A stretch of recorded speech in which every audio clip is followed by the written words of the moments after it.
Assalamualaikum warahmatullahi wabarakatuh. Perkenalkan, nama saya Fatkiah Rizky. Saya adalah perwakilan dari kelompok 4 yang akan menjelaskan materi tentang indera pendengaran, mata kuliah psikologi faal. Selanjutnya, saya akan menjelaskan tentang pengertian indera pendengaran. Indera pendengaran, yaitu telinga, merupakan salah satu alat di dalam tubuh manusia untuk mendengarkan suara dan mentransfernya ke otak. Selain itu, indera pendengaran juga berfungsi untuk menjaga keseimbangan tubuh. Telinga manusia hanya mampu mendengarkan bunyi frekuensi kisaran 20 sampai 20.000 Hz. Di atas dan di bawah frekuensi itu, telinga tidak dapat lagi mendengarkan bunyi. Pendengaran manusia terhadap bunyi yang keras tergantung pada amplitudonya, dan pendengaran terhadap bunyi atau suara tergantung pada frekuensinya. Bunyi yang sering terdengar di setiap harinya merupakan sebuah gelombang suara. Selanjutnya adalah anatomi telinga. Ini adalah bentuk dari gambar anatomi telinga. Anatomi telinga ini dibagi menjadi 3 bagian. Yang pertama, telinga bagian luar, telinga bagian tengah, dan telinga bagian dalam. Nah, yang pertama adalah telinga bagian luar. Telinga bagian luar ini dibagi menjadi 3 bagian. Yang pertama, daun telinga, yang kedua lubang telinga, dan yang ketiga liang telinga. Fungsi dari daun telinga ini untuk mengumpulkan dan menyalurkan bunyi ke liang telinga. Fungsi lubang telinga ini sebagai tempat masuknya bunyi ke liang telinga. Fungsi liang telinga untuk meneruskan rangsangan bunyi ke gendang telinga. Yang kedua adalah telinga bagian tengah. Telinga bagian tengah ini dibagi menjadi 3 bagian juga. Yang pertama ada gendang telinga, 3 tulang pendengar, yaitu martil, landasan, dan sanggurdi. Yang ketiga adalah saluran eustachius.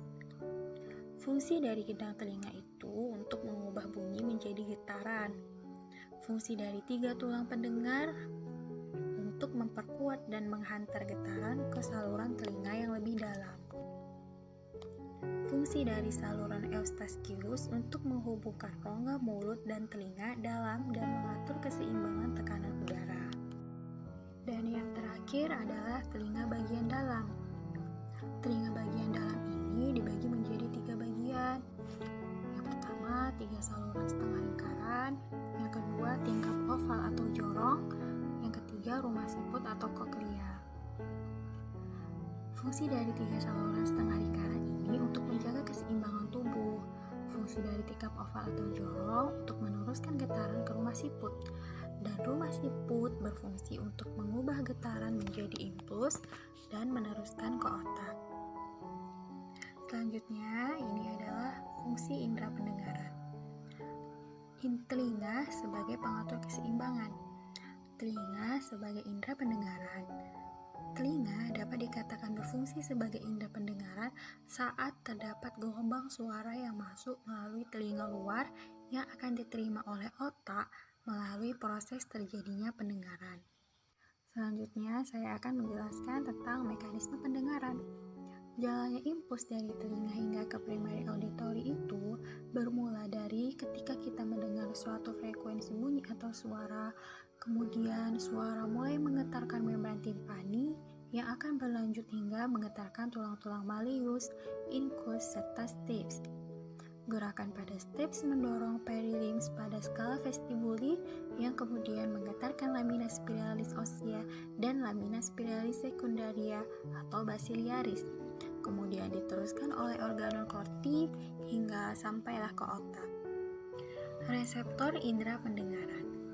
Reseptor pendengaran adalah organ spiral corti yang terletak di atas membran basilaris koklea. Organ spiral corti adalah suatu kompleks yang terdiri dari sel penunjang dan sel rambut. Ketajaman pendengaran dapat dikenali dan diketahui dengan menggunakan alat ZPTH yang berupa elektromagnetis yang di bawahnya terdapat papan logam yang bisa dinaik turunkan.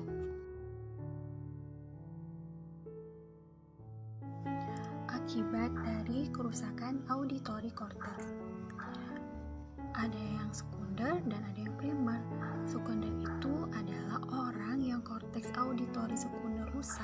dia akan kehilangan pengertian kata-kata atau pengalaman auditorius lainnya tidak bisa mendengar.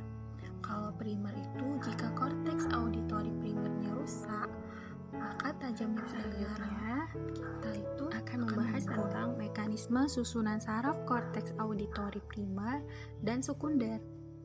Mekanisme primer ini terjadi apabila akson-akson dari saraf auditori tersebut akan bersinapsis di koklea. Selanjutnya, banyak proyeksi ke arah superior olivus di kedua sisi batang otak pada level yang sama.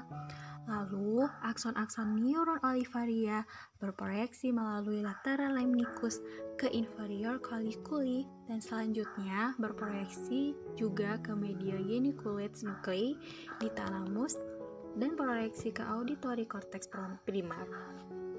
Mekanisme sekunder berdekatan dengan dan di seputar korteks auditori primer terdapat sebuah pita atau band yang sering disebut sabu atau belt dari daerah-daerah korteks sekunder. Daerah-daerah korteks auditori sekunder di luar sabu itu disebut parabelt area.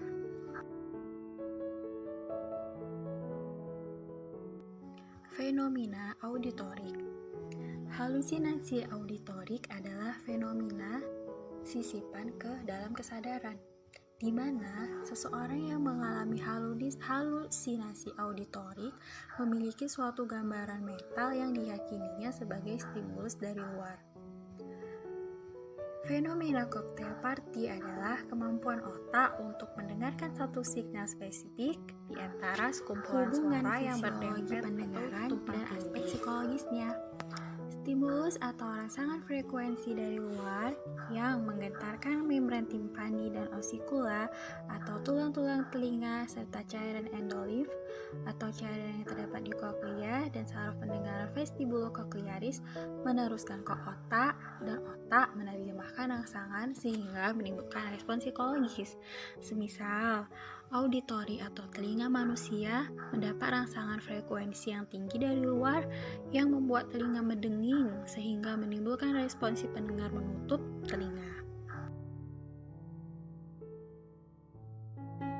Selanjutnya adalah kondisi yang mempengaruhi fungsi pendengaran.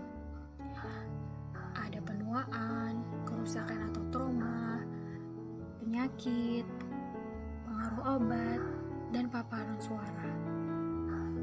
Penuaan itu adalah semakin lama hidup, semakin banyak pula tubuh terpapar oleh suara, racun lingkungan, dan obat-obatan dan mengalami masalah kesehatan yang lebih besar. Kerusakan atau trauma terjadi kerusakan yang biasanya dikarenakan mendorong kapas atau benda lain ke dalam telinga.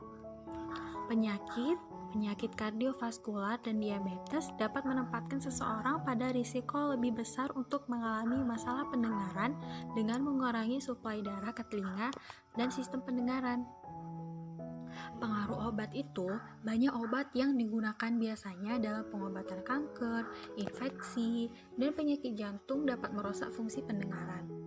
Paparan suara yaitu mendengarkan suara terlalu keras dan terlalu lama dapat merusak struktur telinga bagian dalam dan menyebabkan gangguan pendengaran. Materi selanjutnya adalah gangguan pada telinga. Gangguan pada telinga ini dibagi menjadi 4. Yang pertama, tersumbatnya telinga oleh kotoran, vertigo, tuli, dan infeksi telinga.